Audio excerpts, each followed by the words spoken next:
Hello friends, December start ஆகி கொஞ்ச நாள் கழிச்சு தான் மழையெல்லாம் வரும். ஆனா இந்த தடவை டிசம்பர் வரக்கு முந்தின நாளே வந்து கனத்த மழை, மிக கனத்த மழை, புயல் மழை அப்படின்னு சொல்லிட்டு வெரைட்டியா ஒவ்வொரு ஊர்ல ஒவ்வொரு மாதிரியான மழை பெஞ்சிருக்கு. ஹோப் எல்லாரும் சேஃபா இருப்பீங்கன்னு நம்புறேன்.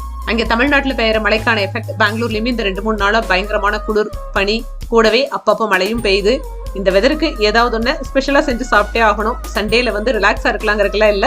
இந்த ஸ்பெஷல் வெதருக்கான ஸ்பெஷல் மெனுல இன்னைக்கு உளுந்து வடையும் தேங்காய் சட்னியும் தான். உளுந்து வடைக்கான மாவை இன்னைக்கு கிரைண்டர்ல தான் ஆட்டி இருந்தேன். அதனால வந்து வடை சான்ஸே இல்ல, அவ்வளோ சூப்பரா வந்துருந்துச்சு. ஏதாவது நல்லா வரும்போது நம்மளே பாராட்டிக்கிறதுல தப்பில்ல.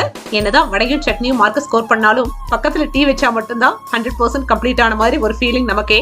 வடை அப்படின்னா கம்பல்சரி பாயாசம் வேணும் என் பையனுக்கு. ஆனா கிளைமேட் எல்லாம் வந்து சரியில்லைங்கிறதுனால ரெக்வஸ்ட் பண்ணி இன்னைக்கு சட்னியோடவே கொடுத்தாச்சு.